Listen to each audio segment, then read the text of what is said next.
Namaskar, Adab, Sat Shri Akal and Kem Cho. Welcome back to our own platform. Myself Saloni Singh, your chemistry NEET UG educator. की हाल चाल बच्चा लोग, कैसे हैं आप सब?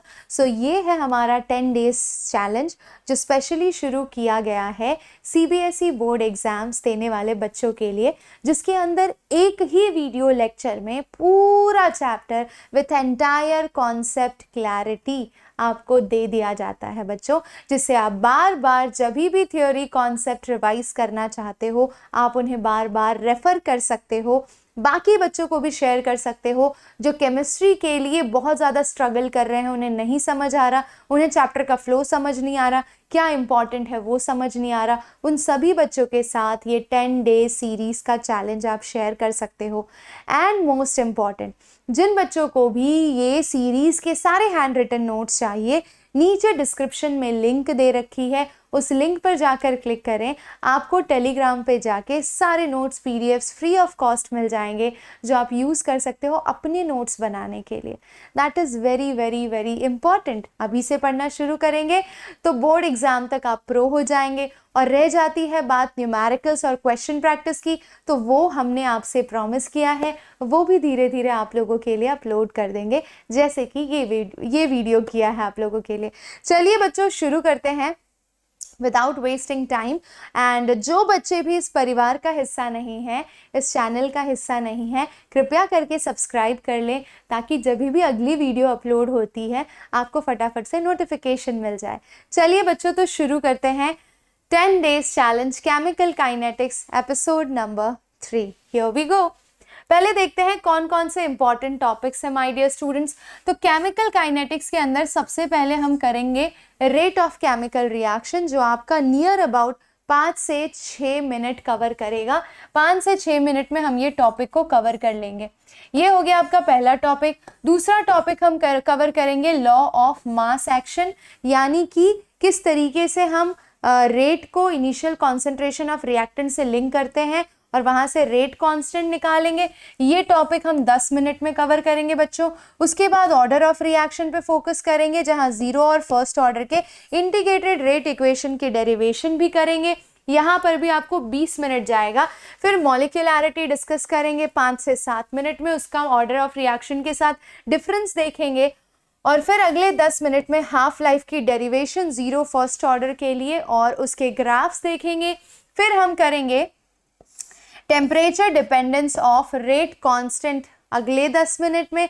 और बचा हुआ हमारा आखिरी टॉपिक, ये दोनों टॉपिक हर साल डिलीटेड होते थे बट इस साल ये दोनों टॉपिक इंक्लूडेड हैं, तो इन्हें पढ़ना काफ़ी ज़्यादा ज़रूरी है। 10वां टॉपिक है कोलिजन थियोरी, जो काइनेटिक थियोरी ऑफ गैसेस पे बेस्ड है। इस तरीके से आपके पास ये ऑल टुगेदर पूरी समरी दे दी है मैंने चैप्टर की, और इन टॉपिक्स को कवर करना कंपलसरी है बच्चों।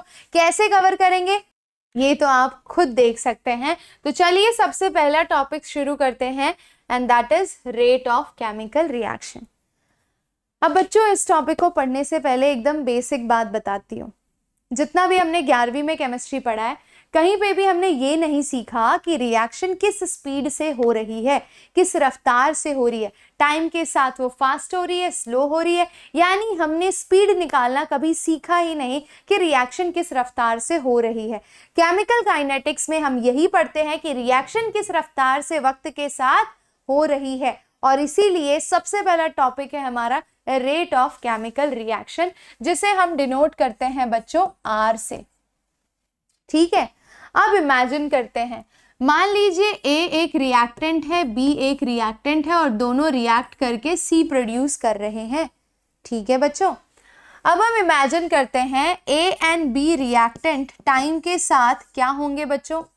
टाइम अगर धीरे धीरे बढ़ाते जाओगे तो मुझे पता है ए बी रिएक्टेंट पहले फुल क्वांटिटी में थे, धीरे धीरे उनकी क्वांटिटी घटती जा रही है टाइम के साथ, क्योंकि वो प्रोडक्ट में चेंज होते जा रहे हैं।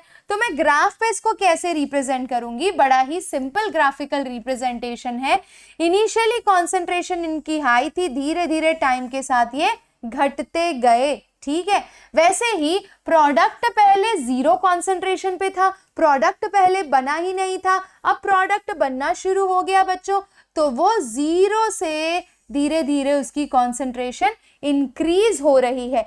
यानी ये आपका रिएक्टेंट टाइम के साथ घट रहा है और प्रोडक्ट टाइम के साथ बढ़ रहा है, तो रेट ऑफ रिएक्शन को मैं यहां पे किस तरीके से डिफाइन करूंगी बेटा? You can write it down as rate of reaction is defined as change in concentration of reactant, change in concentration of reactant with respect to time. Correct? दूसरा तरीका है डिफाइन करने का, I am going to write it over here.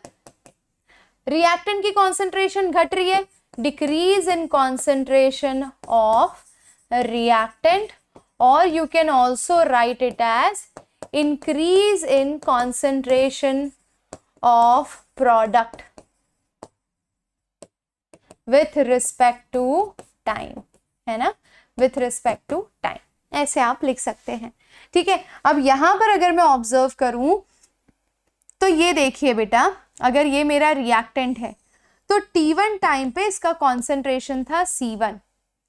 वैसे ही अगर मैं T2 time पे देखूं तो इसका कॉन्सेंट्रेशन है C2. ठीक है, तो मतलब मुझे अगर रेट ऑफ रिएक्शन निकालना है रिएक्टेंट के टर्म में, तो मुझे पता है कि उसका कॉन्सेंट्रेशन पहले के कंपैरिजन में घट रहा है, यानी C2 minus C1 upon T2 minus T1. Correct? और इसको मैं लिख सकती हूं delta C upon delta T. Reactant के लिए क्योंकि कॉन्सेंट्रेशन घट रही है तो मैं कॉन्सेंट्रेशन यहाँ पर C लिखूंगी तो बच्चे कंफ्यूज हो जाएंगे बेटा. यहाँ पर लेटर A एंड B है तो मैं A के टर्म्स में लिख देती हूँ. कॉन्सेंट्रेशन यहाँ पर A1 है और यहाँ पर A2 है. ठीक है, नहीं तो आप कंफ्यूज हो जाएंगे. A2 माइनस A1 एंड ये हो गया डेल्टा A. ठीक है, इस तरीके से हम इस एक्सप्रेशन से बोल सकते हैं कि concentration of A is decreasing with time. Concentration of A is decreasing with time. Correct? Understood? Okay. ऐसे ही मैं प्रोडक्ट के लिए लिखने जा रही हूं. तो प्रोडक्ट मेरा C है, तो R is equals to P. C के टर्म्स में लिखते हैं. ठीक है, C2 minus C1 upon T2 minus T1. तो मैं रेट कैसे लिख सकती हूँ? Delta C bye delta T. Correct? तो रिएक्टेंट के टर्म्स में आप देख रहे हैं कि मैं नेगेटिव साइन लगा रही हूँ, प्रोडक्ट के टर्म में मैं क्या लगा रही हूँ? पॉजिटिव. लिखो तो ठीक है, नहीं लिखो तो भी ठीक है, कोई दिक्कत नहीं है. डिफाइन कैसे करना है? Decrease in concentration of reactant with respect to time, increase in concentration of product with respect to time. यहां पर हमने स्क्वायर ब्रैकेट क्यों यूज किया है? स्क्वायर ब्रैकेट बेटा कॉन्सेंट्रेशन डिनोट करता है और इसे एक्सप्रेस किया जाता है मोल पर लीटर में. टाइम को हम सेकेंड यूनिट में एक्सप्रेस करते हैं, तो रेट ऑफ रिएक्शन की SI यूनिट हो गई mole litre raise to -1 second raise to -1. ये देखिए, ये उसकी यूनिट भी फटाक से जॉट डाउन कर लीजिए. डन? ठीक है, तो ये बात हो गई रेट ऑफ केमिकल रिएक्शन की. अब थोड़ा आगे आ जाते हैं. तो बेटा जो रेट होती है वो दो तरह की होती है, आर एवरेज जो यहाँ पर आप देख रहे हैं and R instantaneous. Rate of a chemical reaction is of two type, R average and R instantaneous. ठीक है, अब इसे कैलकुलेट कैसे करते हैं? तो मुझे एवरेज रेट निकालना है. तो ये देखिए, ये ग्राफ रिएक्टेंट के लिए और ये ग्राफ प्रोडक्ट के लिए सेपरेटली बनाया गया है. अब मैं इस ग्राफ को थोड़ा हाईलाइट करती हूं. ये देखिए, अगर मैं इस ग्राफ में ध्यान से देखूं तो रिएक्टेंट का कॉन्सेंट्रेशन टाइम के साथ घट रहा है. ठीक है, यहां पर नीचे टाइम है और इस साइड पर आपका कॉन्सेंट्रेशन है. ठीक है, अगर मैं T1 टाइम पे देखूं, T1 टाइम पे कॉन्सेंट्रेशन है R1 और अगर मैं T2 टाइम पे देखूं तो कॉन्सेंट्रेशन है R2. ठीक है, तो आर एवरेज कैसे निकालते हैं? दो अलग अलग टाइम पे दो अलग अलग कॉन्सेंट्रेशन होती है, तब हम एवरेज रेट निकालते हैं. That is equals to, my dear students, यहां पर दूसरा पेन ले लेते हैं. यस, कौन सी वैल्यू बड़ी है? तो वैल्यू बड़ी कौन सी है बेटा? R1 बड़ी है, R2 छोटी है। ठीक है, तो मैं लिख रही हूँ R2 माइनस R1 और यहाँ पर नेगेटिव साइन होगा upon time T2 minus T1। ठीक है, तो इसीलिए हम इसे लिखते हैं minus delta R by delta T। ये जो रेट है ये R एवरेज रेट है जो एक टाइम ड्यूरेशन के दौरान निकाला जाता है। जब मेरे पास T1 टाइम पे C1 कॉन्सेंट्रेशन, T2 टाइम पे C2 कॉन्सेंट्रेशन है, तब मैं जो रेट निकालूंगी वो क्या निकलेगा? आपका एवरेज रेट निकलेगा। बट इंस्टेंटेनियस रेट कौन सा है बच्चों? इंस्टेंटेनियस रेट यानी at particular that time interval. जैसे कि मान लीजिए अभी दिन के 12 बज रहे हैं, अगर अभी दिन के 12 बज रहे हैं तो 12 बजे एग्जैक्टली कितना कॉन्सेंट्रेशन है रिएक्टेंट या प्रोडक्ट का, वो हो गया इंस्टेंटेनियस रेट। यानी उस पर्टिकुलर पॉइंट ऑफ टाइम पे जो रेट होगा वो हो गया आपका इंस्टेंटेनियस रेट। तो इंस्टेंटेनियस रेट में आपको पता है कि एग्जैक्टली 12 बजे अगर आप देखोगे तो कॉन्सेंट्रेशन में इतना कुछ खास फर्क नहीं आया होगा और टाइम भी एग्जैक्ट तो नहीं होगा, थोड़ा सा तो एकदम छोटा सा तो वेरिएशन होगा ही, माइक्रो सेकेंड्स का। ठीक है, तो आर इंस्टेंटेनियस को आप कैसे लिखते हो? Minus delta R bye delta T. ठीक है, अब यहां पर डेल्टा बड़ी क्वांटिटी के लिए यूज किया जाता है और ये वाला डी बच्चों छोटी क्वांटिटी के लिए, छोटे चेंज के लिए यूज किया जाता है। ठीक है, ये बड़ा चेंज दिखाता है और ये बहुत माइनर चेंज दिखाता है।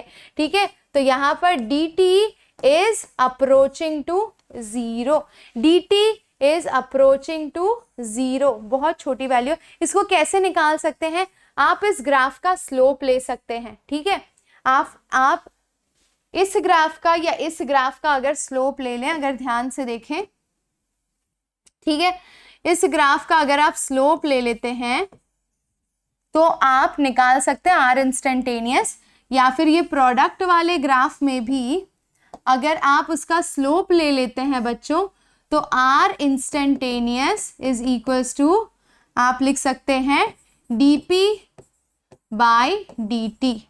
ठीक है, dp बाय dt, तो ये माइनस dr बाई dt लिखा है, that is equal to slope.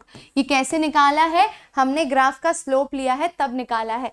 तो भाई इसमें कुछ नहीं करना है, यहाँ से ऐसा कोई खास क्वेश्चन नहीं आता है, सिर्फ MCQ में आ सकता है। तो आप ये ध्यान रखिए, R average can become equal to R instantaneous when delta t approaches to 0। जब आपका डेल्टा t यानी चेंज इन टाइम अगर वो लगभग 0 के इक्वल हो जाता है तो R एवरेज R इंस्टेंटेनियस के इक्वल हो जाता है। इससे ज़्यादा कुछ नहीं आने वाला। ठीक है, दैट्स इट। चलिए अब नेक्स्ट टॉपिक पे आ जाते हैं, factors affecting rate of chemical reaction. Chemical reaction किन बातों पे डिपेंड करता है? किसकी वजह से ये बढ़ता है, किसकी वजह से ये घटता है? तो कॉन्सेंट्रेशन ऑफ रिएक्टेंट। बच्चों जाहिर सी बात है, रिएक्टेंट की कॉन्सेंट्रेशन बढ़ाएंगे तो रेट ऑफ रिएक्शन बढ़ेगा। रिएक्टेंट की कॉन्सेंट्रेशन बढ़ाओगे तो रेट ऑफ रिएक्शन बढ़ेगा, ज्यादा प्रोडक्ट बनेंगे, रिएक्शन भी फास्टर रेट से होगी। टेम्परेचर की बात कर लेते हैं, टेम्परेचर बढ़ाओगे तो भी रेट ऑफ रिएक्शन बढ़ता है। जितना तापमान बढ़ाओगे रेट ऑफ रिएक्शन लगभग, देखो ऐसा कहा जाता है कि for every 10 degree Celsius rise in temperature the rate of reaction becomes double. ठीक है, मतलब अगर अभी टेम्परेचर 30 डिग्री सेल्सियस है और मैंने 30 डिग्री सेल्सियस पे रेट ऑफ रिएक्शन मेजर किया है, 30 डिग्री सेल्सियस पे रेट ऑफ रिएक्शन मेजर किया है 20 mole litre raise to -1 second raise to -1। तो जब मैंने तापमान को 40 डिग्री सेल्सियस किया यानी 10 डिग्री बढ़ाया तो ये रेट डबल हो जाता है। ठीक है, यानी टेम्परेचर बढ़ाने पे रेट ऑफ रिएक्शन बढ़ती है। ये भी क्लियर हो गया सारे बच्चों को। फिर nature of reacting species, reacting species कैसी है उस हिसाब से उसका इंटरैक्शन बच्चों वेरी करता है।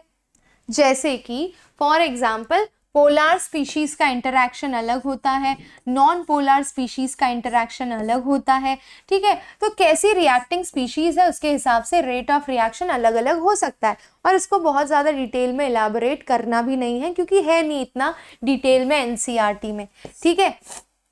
फिर बात कर लेते हैं बच्चों प्रेशर की, ठीक है। तो प्रेशर के साथ भी वेरिएशन दिखाता है, प्रेशर बढ़ता है तो रेट ऑफ केमिकल रिएक्शन कभी बढ़ता है कभी घटता है, तो अगेन इस पे डिपेंड करता है, ठीक है। Exposure to radiation, and radiation की प्रेजेंस में भी रेट ऑफ रिएक्शन चेंज होता है। इन प्रेजेंस ऑफ कैटलिस्ट भी रेट ऑफ रिएक्शन चेंज होता है, ठीक है। तो ये कुछ फैक्टर्स हैं जिसपे रेट ऑफ रिएक्शन डिपेंड करता है। अब आ जाते हैं लॉ ऑफ मास एक्शन पे। अब लॉ ऑफ मास एक्शन को शुरू करने से पहले एक छोटा सा क्वेश्चन कर लेते हैं ताकि आपको एक्सप्रेशन लिखना समझ में आ जाए। H2 + I2 gives 2HI, इसका रेट ऑफ रिएक्शन का एक्सप्रेशन लिखना है। तो rate of reaction will be equals to minus delta H2 का concentration by delta T, that is equals to minus delta I2 का concentration by delta T, and that is equal to, ये जो coefficient होता है बच्चों ये हमेशा denominator में चला जाता है किसी भी एक्सप्रेशन के लिए, याद रखिएगा। तो ये 2 मोल के लिए है तो हम इसका आधा कर देंगे 1/2 HI बाई डेल्टा T, ठीक है। प्रोडक्ट है इसीलिए पॉजिटिव आएगा। तो ये हो गया रेट ऑफ रिएक्शन का एक्सप्रेशन। कहीं पे भी कोई भी कोफिशिएंट हो उसे आपको इस तरीके से एक्सप्रेस करना है। Hopefully it is clear. वैसे ही अगर यहाँ पर आपको कोई लिक्विड या सॉलिड तो नहीं, लिक्विड या एक्वस सोल्यूशन दिया है तब तो आप इस तरीके से प्रोसीड करोगे, बट कोई गैशियस प्रोडक्ट है और उसका प्रेशर दे रखा है आपको, तो उसका रेट ऑफ रिएक्शन कैसे निकालोगे? Rate of reaction will be equals to minus delta P by delta T, where P stands for pressure, और प्रेशर को आप मेजर करते हो बार में या फिर एटीएम में। तो रेट ऑफ रिएक्शन की यूनिट क्या आ जाएगी बच्चों? बार, टाइम मान लो आर में है या मिनट में हो या सेकंड में हो, बार सेकंड रेज टू -1 या एटीएम सेकंड रेज टू -1 या ATM R raise to -1 and so on. एक बेसिक अंडरस्टैंडिंग है, दिमाग चलना चाहिए आपका, ठीक है। अब आ जाते हैं लॉ ऑफ मास एक्शन। मान लो ए रिएक्टेंट है, बी रिएक्टेंट है, A moles of A and B moles of B gives C moles of C and D moles of D, ठीक है। तो according to law of mass action my dear students, let's focus back, कुछ नया खुल गया था, कोई बात नहीं। According to law of mass action, the rate of reaction is directly proportional to the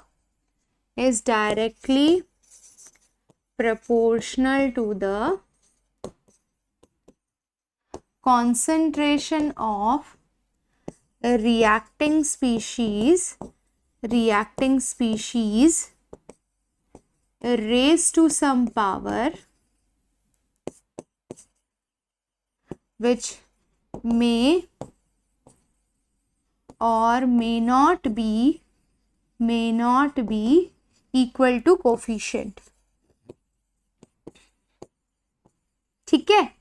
okay बच्चा लोग, अब ये जो स्टेटमेंट लिखा है इसके हिसाब से लॉ ऑफ मास एक्शन का एक्सप्रेशन कैसा आना चाहिए, चलिए वो भी ध्यान से देख लेते हैं। तो A moles of A and B moles of B है, यहाँ पर क्या बोल रहा है? According to the law of mass action, the rate of reaction is directly proportional to the concentration of reacting species. Reacting species है A and B, तो it is directly proportional to concentration of reacting species, ठीक है। raise to some power, तो power can be x and y, and जरूरी नहीं है कि ये x and y आपके कोफिशिएंट के इक्वल होगा, where x may not be equal to a and y may not be equal to b। ठीक है, तो ये हो गया आपका लॉ ऑफ मास एक्शन का एक्सप्रेशन। ठीक है, अब आप इस एक्सप्रेशन को और कैसे लिख सकते हो, तो r is equals to proportionality sign हटाया तो k a की पावर x एंड b की पावर y आ गया। ठीक है, ये हो गया आपका rate law expression.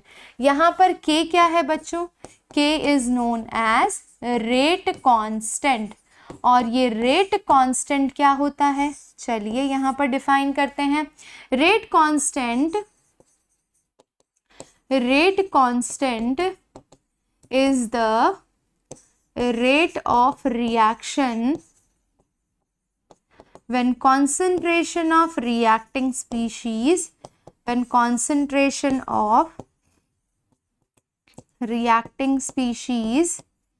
is taken as unity। कहने का मतलब ये है कि अगर यहाँ पर ये जो रिएक्टिंग स्पीशीज है इनका कॉन्सेंट्रेशन मैं 1 कर दूं, अगर मैं इसका कॉन्सेंट्रेशन 1 कर दूं, तो rate of reaction will become equal to rate constant. साफ साफ दिख रहा है, rate of reaction will become equal to rate constant when the concentration of reacting species is taken as unity. I hope that is clear. तो ये हो गया बच्चों आपका law of mass action. Law of mass action के हिसाब से expression कैसे लिखते हैं, उस एक्सप्रेशन में से हमारे पास एक नई स्पीशीज जनरेट हुई, यानी कि नई क्वांटिटी जनरेट हुई, that is your rate constant, and then rate constant की हमने डेफिनेशन लिख दी है। ठीक है बच्चों, यहां तक भी चीजें समझ में आ गई। इन शॉर्ट, कोई भी एक रैंडम रिएक्शन लिखूं मैं, A moles of A gives B moles of B, तो मैं rate of reaction is equals to K A की पावर X लिखूंगी। जरूरी नहीं है कि ये A हमेशा X के इक्वल होगा, और यहाँ पर ये जो एक्सप्रेशन होगा ये आपका रेट कांस्टेंट होगा।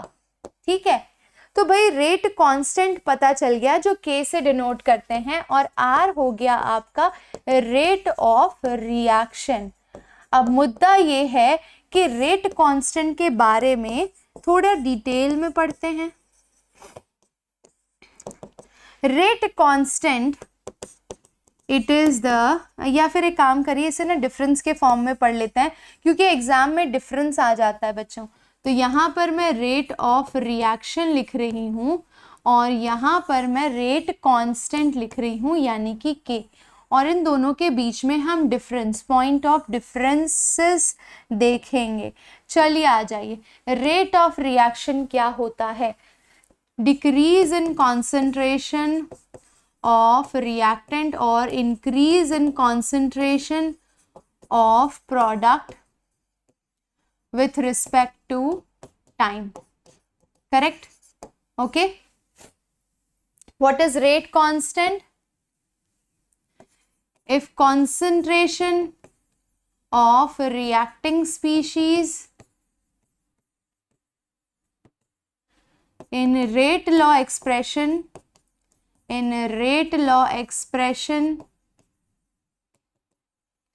is taken as unity। ठीक है, तो भाई यहाँ पर ये रेट लॉ एक्सप्रेशन जो है, वहां पर अगर रिएक्टिंग स्पीशीज का कॉन्सेंट्रेशन 1 लिया तो rate of reaction will be equal to rate constant. यही सिंपल भाषा है। ठीक है बेटा, अब रेट ऑफ रिएक्शन की SI यूनिट क्या हुई, mole litre raise to -1 second raise to -1। Unit of K depends on order of reaction, order of reaction. तो ऑर्डर ऑफ रिएक्शन जो भी होगा उसके हिसाब से रेट कांस्टेंट की वैल्यू बदलती रहती है। अब ये ऑर्डर ऑफ रिएक्शन क्या है बच्चों, तो ये हम अभी थोड़ी देर बाद ही पढ़ने वाले हैं। ठीक है, थोड़ा सा इत्मीनान रखिए, टेंशन नहीं लेना है, सारी चीजें सिखाएंगे, एंड में आपको सब समझ आ जाना है। ठीक है, अब आ जाते हैं तीसरे डिफरेंस पे। तो बच्चों आखिरी पॉइंट लिख लेते हैं, it generally decreases as reaction proceeds, है ना, जैसे जैसे रिएक्शन आगे भागती जाती है रेट ऑफ रिएक्शन धीरे धीरे घटती जाती है। बट जो दूसरी वैल्यू है it is a constant value, it is a constant value and it do not changes. खत्म, ये नहीं बदलती है। तो ये हो गया rate of reaction and rate constant में डिफरेंस। 3 मार्क्स के लिए आ सकता है। आपने इसे अच्छे से इस तरीके से लिख लिया है, आपका काम सॉर्टेड है। अब आ जाते हैं ऑर्डर ऑफ रिएक्शन। क्या होता है बच्चों ऑर्डर ऑफ रिएक्शन? तो हमने रेट लॉ एक्सप्रेशन जो देखा, ये देख रहे हो, इस रेट लॉ एक्सप्रेशन के अंदर जब हम इस एक्सप्रेशन के पावर्स को रखते हैं तो ये जो सम ऑफ पावर्स हैं, the sum of the powers in the rate law expression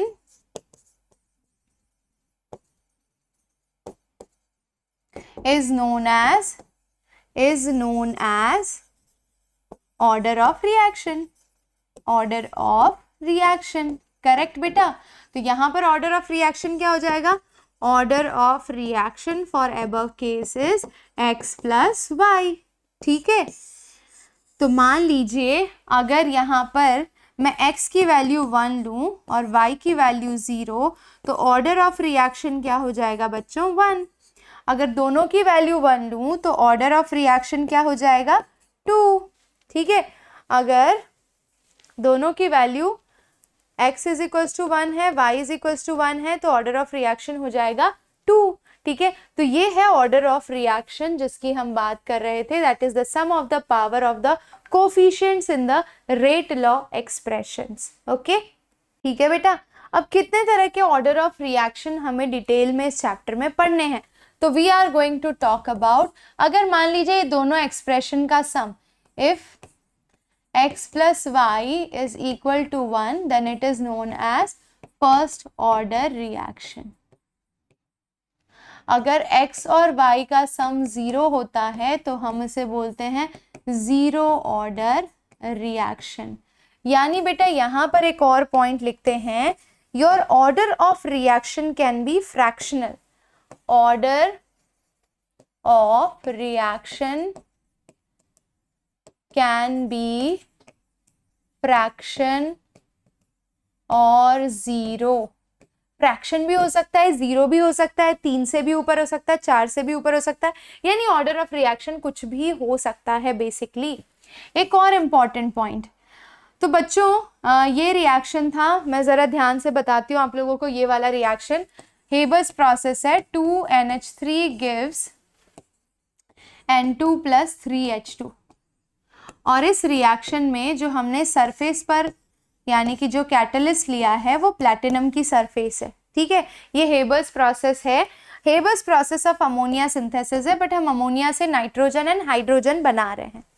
तो बेटा इनिशियली क्या हो रहा था, इस कैटलिस्ट की सरफेस पे लगातार हम अमोनिया प्रोवाइड कर रहे थे और वो प्रोडक्ट बना रहा था। ठीक है, यानी जैसे जैसे मैं अमोनिया की कॉन्सेंट्रेशन बढ़ा रही हूँ वैसे वैसे प्रोडक्ट बढ़ता जा रहा है। तो उस केस में क्या हुआ कि आपका जो रेट ऑफ रिएक्शन था वो अमोनिया पे डिपेंडेंट था, NH3। ठीक है, रेस टू पावर 1, अमोनिया बढ़ रहा था तो रेट ऑफ रिएक्शन बढ़ रहा था। एक टाइम ऐसा आया कि ये पूरी प्लैटिनम की सरफेस अमोनिया से ऑलरेडी ऑक्यूपाइड थी और फिर भी मैं एक्सेस क्वांटिटी में अमोनिया सप्लाई कर रही हूं, फिर भी मैं एक्सेस क्वांटिटी में लगातार अमोनिया सप्लाई कर रही हूं। क्या होगा बच्चों? क्या वो अभी भी उसे प्रोडक्ट में ट्रांसफॉर्म करेगा? नहीं, कैटलिस्ट के पास नए अमोनिया को रखने की जगह ही नहीं है। जब तक वो एग्जिस्टिंग अमोनिया को प्रोडक्ट में ट्रांसफॉर्म नहीं कर लेता वो नए अमोनिया को नहीं लेगा। यानी कि जैसे ही मैंने एक्सेस अमोनिया ले लिया, rate of reaction becomes independent of the concentration of ammonia, यानी कि अब वो जीरो ऑर्डर हो गया है।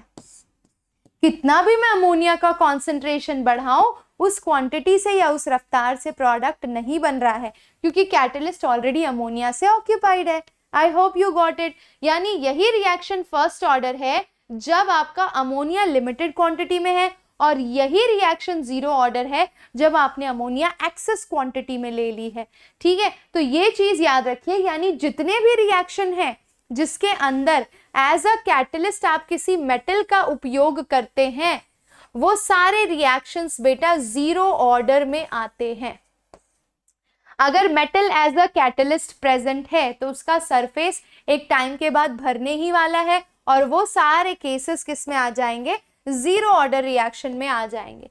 वैसे ही एक और इंपॉर्टेंट पॉइंट लिख दो, ऑल नेचुरल और artificial radioactive decay are considered as first order reaction, जितने भी रेडियो एक्टिव डिके होते हैं, मतलब मैं बोल रही हूँ कोई रेडियो एक्टिव एलिमेंट है वो डिसइंटीग्रेट हो रहा है, इतने फ्रैक्शन मॉलिक्यूल डिसइंटीग्रेट हो गया है, या मैं कार्बन डेटिंग से रिलेटेड कोई क्वेश्चन पूछ रही हूँ कि ये पेड़ इतने साल पुराना है और इसकी बॉडी में एक रेडियो एक्टिव स्ट्रॉन्शियम है, यानी रेडियो एक्टिविटी टर्म जहां पर भी आए समझ जाओ, क्वेश्चन में लिखा हो नहीं लिखा हो, वो फर्स्ट ऑर्डर रिएक्शन ही है। चमक गया? ओके बच्चों, तो अब ऑर्डर ऑफ रिएक्शन तो हमें एकदम क्लियर हो गया है। अब हमें मेजरली, वैसे तो कितने भी ऑर्डर ऑफ रिएक्शन हो सकते हैं, but majorly we have to cover zero order and first order, and उसका integrated rate equation, rate constant कैसे निकालते हैं, हाफ लाइफ कैसे निकालते हैं, वो सारी चीज़ें हम सीखेंगे। और उसके अलावा जो चीज़ें हमें सीखनी है बच्चों, दैट इज मॉलिक्यूलैरिटी। तो चलिए आ जाइए मॉलिक्यूलैरिटी पे चलते हैं। What do you mean by molecularity of a reaction?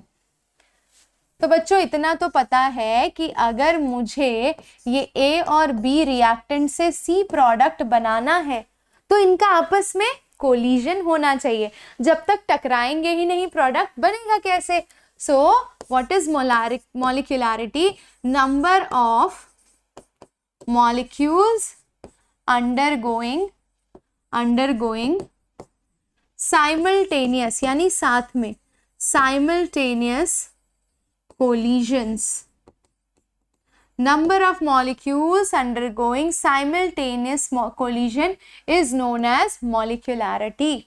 तो मॉलिक्यूलैरिटी, अगर सिर्फ एक मॉलिक्यूल टकरा रहा है तो वो यूनिमॉलिक्यूलर होगा, अगर दो मॉलिक्यूल टकरा रहा है तो वो बाई मॉलिक्यूलर होगा, तीन टकरा रहा है तो ट्राई मॉलिक्यूलर होगा। अब मुझे एक बात बताओ, क्या मॉलिक्यूलैरिटी जीरो हो सकती है? Not possible. तो यहां पर एक पॉइंट लिख लो, मॉलिक्यूलैरिटी कैन नेवर बी जीरो। मॉलिक्यूलैरिटी कभी भी जीरो नहीं हो सकती है। ठीक है, उसके अलावा क्या आधा मॉलिक्यूल टकरा सकता है? नहीं। ठीक है, तो molecularity can never be a fraction भी नहीं हो सकता है, and molecularity can never be more than 3। 3 से ऊपर साथ में मॉलिक्यूल्स का टकराना बहुत ही रेयर केस होता है, बहुत ही एक्सेप्शनल केस होता है, तो that is not there. Okay, तो ये चीज हो गई। अब इसके बाद एग्जाम में क्या आता है? ऑर्डर ऑफ रिएक्शन एंड मॉलिक्यूलैरिटी के बीच में डिफरेंस आता है। ठीक है, ऑर्डर ऑफ रिएक्शन एंड मॉलिक्यूलैरिटी के बीच में डिफरेंस लिखने को आता है, और ये क्वेश्चन 3 मार्क्स में आ जाता है बच्चों। तो आपको करना क्या है? बड़ा ही सिंपल है। Order of reaction, the sum of powers of reacting species in rate law expression। Rate law expression के अंदर जो पावर्स है उनके सम को हम ऑर्डर ऑफ रिएक्शन कहते हैं। Molecularity, number of molecules undergoing simultaneous collisions. खत्म, ठीक है। अब बताओ ऑर्डर ऑफ रिएक्शन, क्या ऑर्डर ऑफ रिएक्शन बच्चों, हाँ, order of reaction can be zero. तो बच्चों जो ऑर्डर ऑफ रिएक्शन है it can be zero, this can not be zero, it can be fraction or its value can be more than 3। यहां पर क्या हो रहा है, it can never be a fraction or more than 3। ठीक है, more than 3 तो इसकी वैल्यू ही नहीं हो सकती बेटा, ठीक है। उसके अलावा जो ऑर्डर ऑफ रिएक्शन है इट इज डिटरमाइंड एक्सपेरिमेंटली इसे डिटरमाइन किया जाता है और इसे इट इज थियोरेटिकल कॉन्सेप्ट, ठीक है। इसके अलावा जो ऑर्डर ऑफ रिएक्शन है it's value changes with temperature and pressure, its value do not changes with temperature and pressure, ठीक है। ये सारे पॉइंट्स अगर आपने एग्जाम में लिख दिए तो आपका काम हो जाना है। इसके अलावा ये भी लिख सकते हो order of reaction gives you the idea about mechanism of reaction, reaction के मैकेनिज्म के बारे में थोड़ा सा क्लू देता है। Molecularity do not give any clue about the mechanism of reaction. तो ये मोटा मोटा डिफरेंस हो गया order and molecularity of reactions के बीच में, ठीक है। 3 मार्क्स के लिए मैक्स टू मैक्स आ सकता है 3 points if you are writing, you are sorted, correct. अब आ जाते हैं बच्चों इंटीग्रेटेड रेट इक्वेशन पे, ठीक है बच्चों। तो अब शुरुआत करते हैं हम इंटीग्रेटेड रेट इक्वेशन से और सबसे पहले इस केस में शुरुआत करेंगे फर्स्ट ऑर्डर के लिए, ठीक है बेटा। तो यहाँ पर फर्स्ट ऑर्डर नहीं, ज़ीरो ऑर्डर से शुरू करते हैं इंटीग्रेटेड रेट इक्वेशन और ये हम ज़ीरो ऑर्डर रिएक्शन के लिए निकालने वाले हैं। अब ज़ीरो ऑर्डर रिएक्शन कौन सा होता है, zero order reaction where the rate of reaction is independent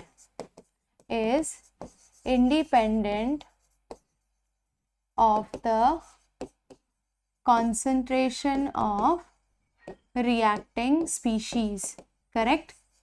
कहने का मतलब ये है कि ज़ीरो ऑर्डर कौन सा हुआ बच्चों, जब आपका इस तरीके से एक्सप्रेशन आए rate is equal to k and यहाँ पर ए की पावर 0। ए अगर आपका रिएक्टेंट है लेकिन अगर उसकी पावर 0 है तो वो ज़ीरो ऑर्डर रिएक्शन कहलाएगा, और अगर वो ज़ीरो ऑर्डर है तो मतलब कि उसके कॉन्सेंट्रेशन से रेट ऑफ रिएक्शन को कोई भी फ़र्क नहीं पड़ता है। साफ साफ सी बात है, ठीक है। यानी कि ये चीज़ हो गई। अच्छा, अब मैं इस एक्सप्रेशन को थोड़ा अलग तरीके से लिखती हूँ बच्चों। सो आर रिएक्टेंट है, सपोज वो पी प्रोडक्ट में चेंज हो रहा है। अब मैं इसका रेट एक्सप्रेशन लिखने जा रही हूँ, तो मैं आर के लिए लिखूँगी minus d R by d t, लिख सकते हैं decrease in concentration of reactant, that is equals to k and concentration of R, correct. Zero order है इसीलिए आर की पावर क्या हो जाएगी 0। जब भी किसी वैल्यू की पावर 0 होती है उसकी वैल्यू क्या हो जाती है 1। तो मेरे पास एक्सप्रेशन आया minus d R is equals to k d t. मैं इसको ऐसे लिख लेती हूँ, d R is equals to minus of k d t. अब आप इसको इंटीग्रेट कर लीजिए। क्या करेंगे बच्चों, हम इसका इंटीग्रेशन कर लेंगे, ठीक है। यहाँ पर ध्यान दीजिए, तो हमारे पास एक्सप्रेशन था integration of d R is equals to minus k d t. इसको इंटीग्रेट करने के बाद हमारे पास जो एक्सप्रेशन आया वो आया बच्चों R is equals to minus k t plus I. यहाँ पर I जो है इसे हम कहते हैं इंटीग्रेशन कांस्टेंट। क्या कहते हैं बेटा? Integration constant. अब एक सिचुएशन इमेजिन करते हैं। मान लीजिए कि at time t is equals to 0 पर R will be equal to R naught, यानी जो अभी कॉन्सेंट्रेशन है रिएक्टिंग स्पीशीज़ का वो उसका इनिशियल कॉन्सेंट्रेशन होगा अगर रिएक्शन जस्ट शुरू हुई है, यानी time t is equals to 0 है। तो अगर मैं ये वैल्यूज़ प्लेस करूँ तो R की जगह मैं R नॉट प्लेस करूँगी। तो यहाँ पर लिख लीजिए R naught is equals to minus k into 0 plus I. So basically यहाँ पर ये आ गया R naught is equals to I. ठीक है, अगर R नॉट आई के इक्वल है तो मैं इस वैल्यू को इस एक्सप्रेशन में प्लेस करती हूँ और मेरे पास एक्सप्रेशन आ गया R is equals to minus k t plus R naught. ये बन गया हमारा फाइनल इक्वेशन। इसी को यूज़ करना है बच्चों, यही हमारा फाइनल इक्वेशन है ज़ीरो ऑर्डर रिएक्शन के लिए। रेट फाइंड आउट करना है तो भी इससे यूज़ कर सकते हो, टाइम फाइंड करना है तो भी यूज़ कर सकते हो। इसका ग्राफ बनाते हैं तो y is equals to M x plus c. अब इसका ग्राफ अगर बनाओगे तो y एक्सिस पे क्या लेना है आपको? r, correct. x एक्सिस पे क्या लोगे आप? t। ठीक है बच्चों, m क्या डिनोट करता है? स्लोप। तो स्लोप आपका नेगेटिव है, यानी कि this slope is equal to minus of k. ये सिर्फ किस में होता है? ज़ीरो ऑर्डर रिएक्शन में slope is equals to minus of k. और c क्या डिनोट करता है? इंटरसेप्ट। इंटरसेप्ट वो पॉइंट है जहाँ पर ग्राफ की लाइन y एक्सिस को इंटरसेक्ट कर रही है, तो वो वैल्यू हो गई आपके R नॉट की। इस तरीके से कई बार एग्जाम में ये ग्राफ देखकर पूछता है कि ये कौन सा ऑर्डर ऑफ रिएक्शन रिप्रेजेंट कर रहा है, तो आपका आंसर होना चाहिए ज़ीरो ऑर्डर। ठीक है, ज़ीरो ऑर्डर के लिए ये ग्राफ है। उसके बाद उसके लिए रेट एक्सप्रेशन लिखने को कहा जाता है, तो आप उसका रेट एक्सप्रेशन लिख सकते हैं। अब उसका रेट कांस्टेंट निकालने को कहा जाए तो सपोज के निकालना है बच्चों, तो मैं के टी को इधर कर लेती हूँ। K t is equals to R naught minus R. ठीक है, k t is equals to R naught minus R, तो k is equals to R naught minus R upon t. This is your final expression to solve any question. ठीक है, ये याद रहेगा सारे बच्चों को। तो मैंने क्या लिखाया है? मैंने क्या लिखाया है बच्चों आपको? k इज इक्वल्स टू, ये देखिए ये स्लोप आ गया, k is equals to R naught minus R by t. Correct, ये हो गया आपका एक्सप्रेशन। ओके, बहुत ही बढ़िया। अब ये ग्राफ आपने बना लिया, सब बढ़िया है। अब ये जो तुम्हारा रेट कांस्टेंट है, इस रेट कांस्टेंट की यूनिट क्या होगी फॉर ज़ीरो ऑर्डर रिएक्शन, ये भी समझते हैं।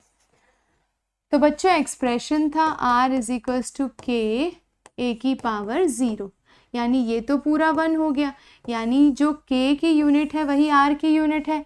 r की यूनिट क्या होती है? Mole litre raise to -1 second raise to -1, वही k की भी यूनिट है for zero order reaction. Correct, तो ये यूनिट भी क्लियर हो गया आपको। ठीक है, अब निकालते हैं half life for zero order. Half life period क्या होता है? the time duration in which the concentration of reacting species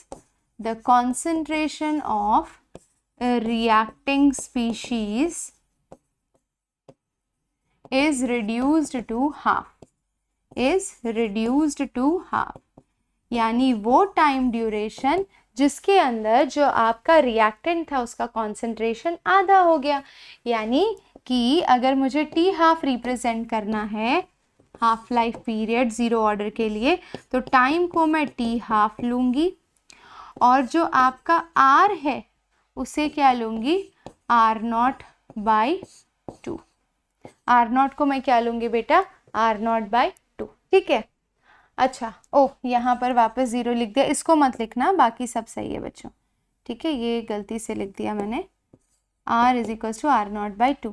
अब जो हमारा मेन एक्सप्रेशन था वो ये था, ठीक है, तो इसमें हम रख देते हैं t की जगह t half is equals to R naught को एज इट इज़ रखेंगे एंड r की जगह आर नॉट बाई 2 ले लेते हैं डिवाइड बाई k। ठीक है, तो ये एक्सप्रेशन क्या बनेगा ज़रा ध्यान से देखिएगा बच्चों यहाँ पे। So t half is equals to 2r naught minus R naught upon k। ठीक है, तो ये बन जाएगा, अच्छा 2 भी तो आएगा इसका डिनोमिनेटर, तो ये बन जाएगा R naught by 2k। This is t half का formula for zero order reaction. तो ये सारी चीज़ें हम किसके लिए पढ़ रहे हैं, ज़ीरो ऑर्डर के लिए। तो बच्चों एग्ज़ाम में ये ग्राफ दे देंगे, फिर पूछेंगे कि इसके लिए रेट कांस्टेंट की यूनिट क्या है, ये कौन सा ऑर्डर रिप्रेजेंट करता है, ज़ीरो ऑर्डर, के की यूनिट क्या होगी, तो वो बता दिया आपने। इसका हाफ लाइफ निकालने का क्वेश्चन आ गया, तो आपने हाफ लाइफ का फॉर्मूला निकाल लिया, वैल्यूज़ जो भी देंगी उसके हिसाब से कर लेना। अब इसका भी ग्राफ देख लेते हैं बेटा। आप देख रहे हो कि half life period of zero order reaction is dependent on the initial concentration of reactant, correct, directly proportional है। ग्राफ कैसे बन रहा है, y is equals to M x type graph बन रहा है। चलिए बनाते हैं। y एक्सिस पे t हाफ ले लिया, x एक्सिस पे आपने r नॉट ले लिया, ठीक है, तो ये आपको एक स्ट्रेट लाइन मिलेगी और इस स्ट्रेट लाइन का slope will be equals to 1/2k, 1/2k, correct है ना। तो इस तरीके से आपको पता होना चाहिए कि इनिशियल कॉन्सेंट्रेशन ऑफ रिएक्टेंट से टी हाफ डायरेक्टली प्रोपोर्शनल सिर्फ और सिर्फ ज़ीरो ऑर्डर के लिए होता है। तो सारी इंपॉर्टेंट चीज़ें हमने ज़ीरो ऑर्डर की यहाँ पर कवर कर ली है। ठीक है बेटा, अब आ जाते हैं फर्स्ट ऑर्डर पे। फर्स्ट ऑर्डर रिएक्शन, ठीक है, अब फर्स्ट ऑर्डर रिएक्शन कौन से होते हैं, the reactions in which the rate of reaction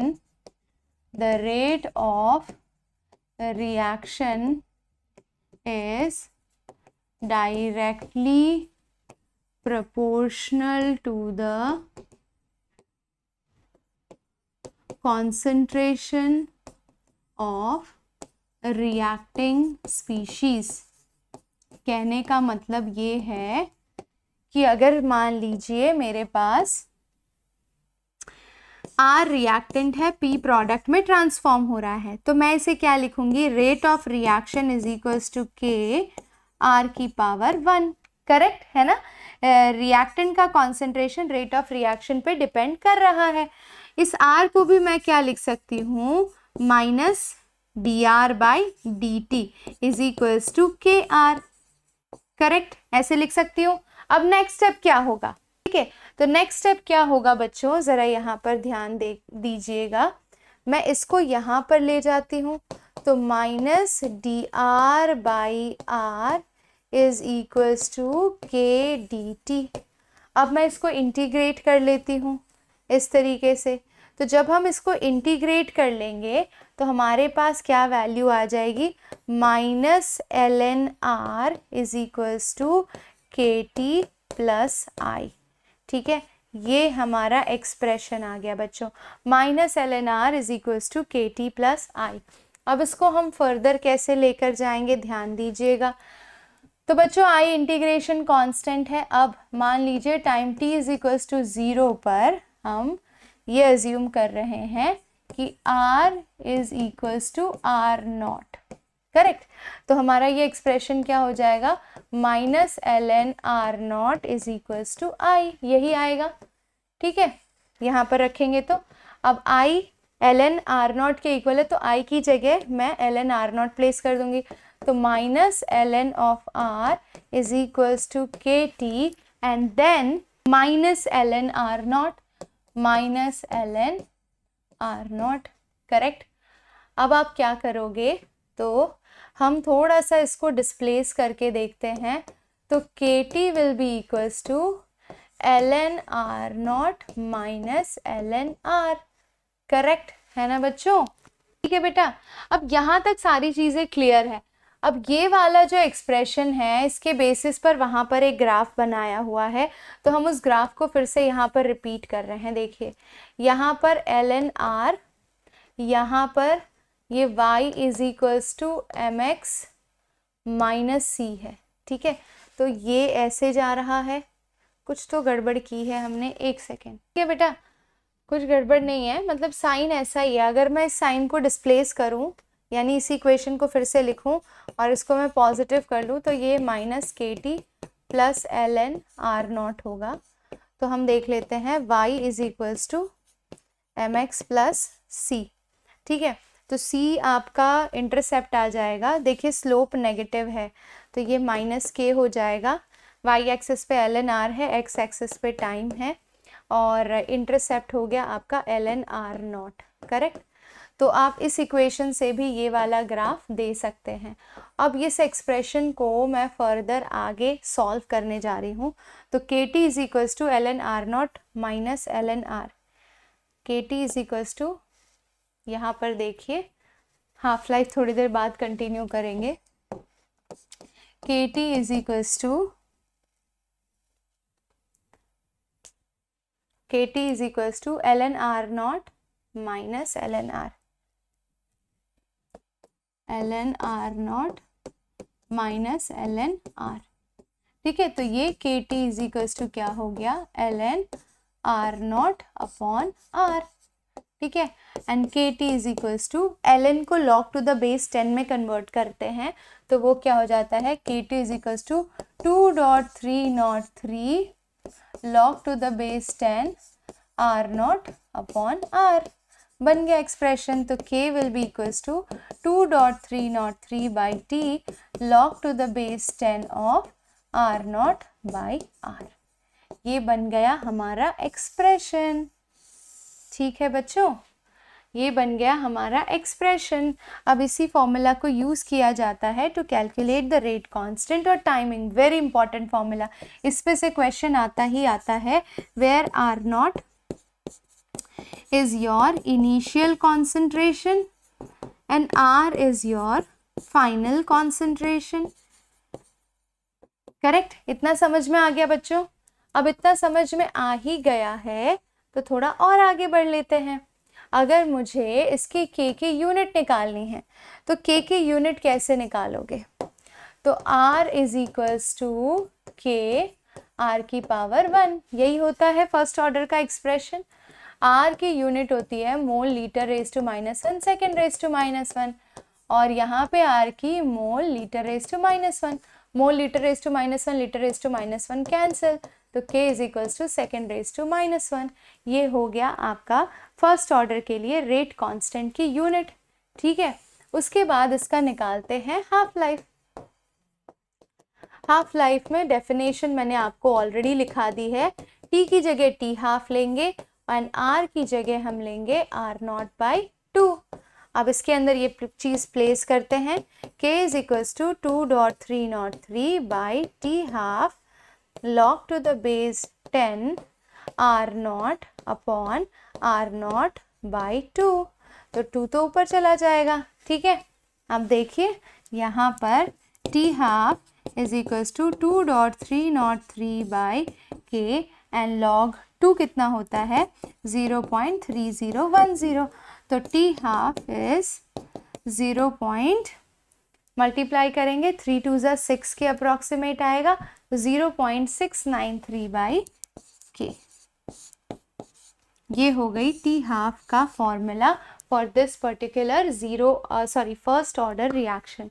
correct, तो आपको ये फॉर्मूला इंपॉर्टेंट याद रखना है, ये याद रखना है, और ये हाफ लाइफ कैलकुलेट करने के लिए याद रखना है for the first order reaction.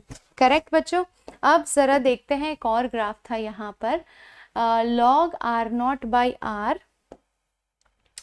यानी कि ये वाला एक्सप्रेशन ले लेते हैं। k is equals to 2.303 by t log to the base 10 of r naught by r। Correct, तो मैं इसे उस तरफ लेकर जाती हूँ। k kT upon 2.303 is equals to log to the base 10 of R naught by R। तो ये y is equals to mx type graph बना। y एक्सिस पे हम क्या ले रहे हैं, log to the base R naught by R। x axis पे क्या लेंगे, टाइम, ठीक है। तो ये बन गया आपका slope, slope is equals to k upon 2.303। इस तरीके से आपके इस सेगमेंट के सारे ग्राफ्स कवर हो गए हैं। जीरो एंड फर्स्ट ऑर्डर की सारी इंपॉर्टेंट फॉर्मूलाज, हाफ लाइफ और उनके इंपॉर्टेंट ग्राफ्स, सब कुछ यहीं पर कवर हो गया है। एक और इम्पॉर्टेंट चीज़, यहाँ पर टी हाफ रिएक्टेंट की कॉन्सेंट्रेशन से डायरेक्टली प्रोपोर्शनल नहीं है। तो अगर मैं t half versus R naught का ग्राफ बनाती हूँ तो ये स्ट्रेट लाइन आएगी, ठीक है, क्योंकि इनिशियल कॉन्सेंट्रेशन ऑफ रिएक्टेंट पे बिल्कुल भी डिपेंड नहीं करता है, किस केस में, फर्स्ट ऑर्डर में, तो उसका लाइन स्ट्रेट आएगा। Initial concentration of reactant and T half का ग्राफ स्ट्रेट लाइन आएगा, ठीक है बच्चों। ये भी हमारा खत्म हो गया। सो ऑल इन ऑल हमें सारी चीज़ें पता चल गई है और ये कुछ फॉर्मूलाज हैं जीरो एंड फर्स्ट ऑर्डर के। ये डिफरेंशियल रेट लॉ एक्सप्रेशन, ये याद रखिए, डिफरेंशियल रेट लॉ एक्सप्रेशन, ये इंटीग्रेटेड रेट लॉ एक्सप्रेशन, ये आता है एग्जाम में, ग्राफ बनाया रहता है और यही वैल्यूज़ लिखनी होती है। अगर आपको पूछा जाए कि डिफरेंशियल रेट लॉ एक्सप्रेशन लिखिए, डिफरेंशियल रेट लॉ एक्सप्रेशन लिखिए, तो आपका आंसर होगा dr by dt is equals to minus k. Zero order के लिए, फर्स्ट ऑर्डर के लिए dr by dt is equals to minus k R, correct.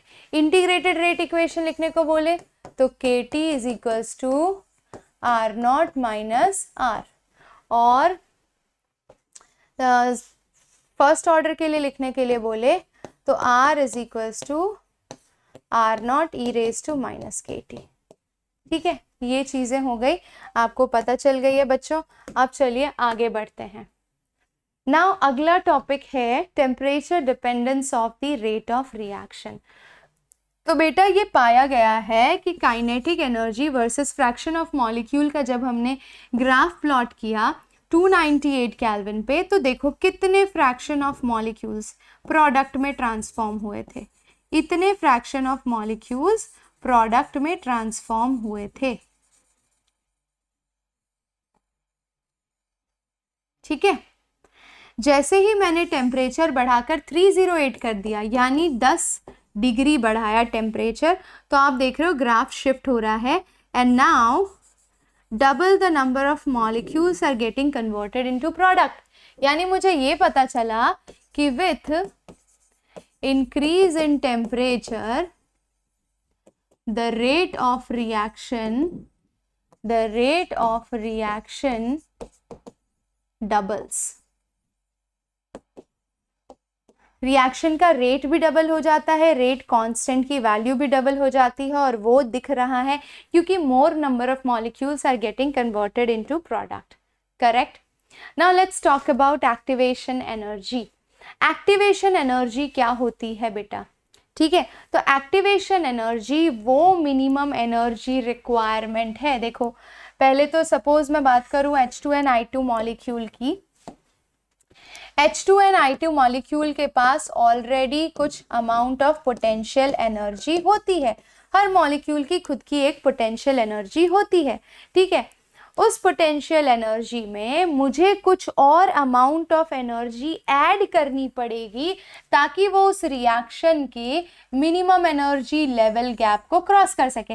यानी H2NI2 को अगर HI में कन्वर्ट होना है तो उनके पास एक मिनिमम जूल ऑफ एनर्जी होनी चाहिए, minimum kilo joule of energy होनी चाहिए। वही minimum kilo joule of energy को हम बोलते हैं एक्टिवेशन एनर्जी। किसी भी रिएक्शन को होने के लिए एक मिनिमम एनर्जी की रिक्वायरमेंट होती है, वो होता है उसका एक्टिवेशन एनर्जी। बट मेरे पास सपोज 30 किलो जूल की रिक्वायरमेंट है, मेरे पास एनर्जी है 10 किलो जूल की, तो बाकी क्या होगा, बाकी को कहेंगे बेटा हम थ्रेशहोल्ड एनर्जी। तो हमारी जो पोटेंशियल एनर्जी है उसमें अगर हम थ्रेशहोल्ड एनर्जी को मिला दे तो that will be equal to your activation energy, और आपका H2I2 किस में कन्वर्ट हो जाएगा, HI में. This is the minimum extra energy over and above potential energy of the reactant which must be supplied to cross the energy barrier. ठीक है, तो मान लीजिए मेरी बॉडी के पास PE amount of potential energy था. पोटेंशियल एनर्जी में जो रिक्वायर्ड एनर्जी है एक्टिवेशन एनर्जी, उतनी एनर्जी मैंने ऐड कर दी है. पोटेंशियल एनर्जी में रिक्वायर्ड एक्टिवेशन एनर्जी ऐड कर दी है, तो थ्रेशहोल्ड एनर्जी रीच हो गई. टीई क्या है बच्चों? Threshold energy. थ्रेशहोल्ड एनर्जी क्या होती है? किसी भी रिएक्शन को होने के लिए मिनिमम एनर्जी की requirement, that is threshold energy. Threshold energy पे कैसे रीच होगे? आपके पास मिनिमम पोटेंशियल एनर्जी है, उस पोटेंशियल एनर्जी में एक्टिवेशन एनर्जी को ऐड करोगे तो वो बन जाएगी थ्रेशहोल्ड एनर्जी के इक्वल. हर एक मॉलिक्यूल के पास खुद की एक पोटेंशियल एनर्जी होती है, वो एक्टिवेशन एनर्जी जितनी एनर्जी एक्वायर करता है ताकि वो थ्रेशहोल्ड एनर्जी के लेवल को क्रॉस करके प्रोडक्ट में ट्रांसफॉर्म हो सके. ठीक है, ये हो गया सिंपल कॉन्सेप्ट. ये रिलेशन याद है तो डेफिनेशन एकदम क्लियर है. Potential energy of molecule plus activation energy make us to reach the minimum threshold energy requirement so that a reactant get converted to product. Simple, easy language. ठीक है, इसमें जब भी हम ग्राफ बनाते हैं fraction of molecule versus kinetic energy, तो यहाँ पर देख रहे हो मैक्सिमम नंबर ऑफ मॉलिक्यूल्स, इस फ्रैक्शन ऑफ मॉलिक्यूल्स यहाँ पर ग्राफ एकदम पॉइंटेड हो रहा है या ज़्यादा कर्व हो रहा है. ये बताता है most probable kinetic energy of a molecule, कि सारे मॉलिक्यूल मैक्सिमम कितनी काइनेटिक एनर्जी अटेन कर रहे हैं. That is your most probable kinetic energy in this particular region. ठीक है, सिर्फ ग्राफ को स्टडी करना आना चाहिए, ज़्यादा उसमें कोई दिमाग लगाना नहीं है. ये वाला ग्राफ मैं ऑलरेडी आपको सिखा चुकी हूँ कि भाई fraction of molecule temperature double करने पर डबल हो जा रहे हैं. अब इस रिलेशन को बताने के लिए, बेटा टेम्परेचर रिलेशन के लिए अर्हेनियस इक्वेशन फेमस है. अर्हेनियस इक्वेशन क्या कहता है? K is equals to A E minus EA by RT. ये एक्सपोनेंट में है. ठीक है, ये रिलेशन देता है कि rate constant is equals to A. This is your Arrhenius constant. Arrhenius constant raised to power EA. EA is your activation energy into R into T. अब अगर मैं इसको सॉल्व करना चाहूँ तो मैं क्या लिखूंगी? ln K is equals to ln A minus EA upon RT. Correct. इसको और सॉल्व करने वाली कंडीशन में अगर मैं लेकर जाऊं तो ये क्या हो जाएगा?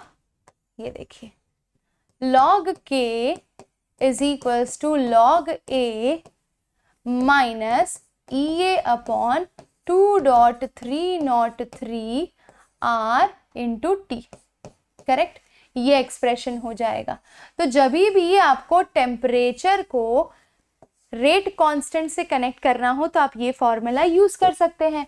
एक और फॉर्मूला है, मान लो आप बोलो कि मेरा रेट कांस्टेंट K1 था एट T1 टेम्परेचर, तो T2 टेम्परेचर पे रेट कांस्टेंट कितना होगा? अगर ऐसे रिलेशन फाइंड आउट करना है तो मैं डायरेक्ट फॉर्मूला बता देती हूँ, डेरिवेशन में घुसने की ज़रूरत नहीं है. आप क्या लिख सकते हो? log K2 by K1 is equals to EA upon 2.303 R 1 by T1 minus 1 by T2. और यहाँ पर आपको टेम्परेचर हमेशा किस में लेना है? केल्विन स्केल पर लेना है. ठीक है बच्चों, इतना क्लियर हो गया? ठीक है, इतना क्लियर हो गया. अब यहाँ पर EA की जो यूनिट है वो तो आप जूल में ले लोगे. ठीक है, R की वैल्यू लोगे 8.314. ठीक है, क्वेश्चन सॉल्व करते वक्त इन चीज़ों का ध्यान रखना है. एक और चीज़ मैक्स टू मैक्स इसमें पूछी जा सकती है कि भाई इसका ग्राफ बता दो. इसका ग्राफ क्या बनेगा? देखो, तो ये हो गया y is equals to mx और ये c है. तो y एक्सिस पे मैंने ले लिया log k, x एक्सिस पे ले लिया 1 बाई टी. स्लोप मेरा इस तरीके से जा रहा है and that is equals to minus EA upon 2.303 R.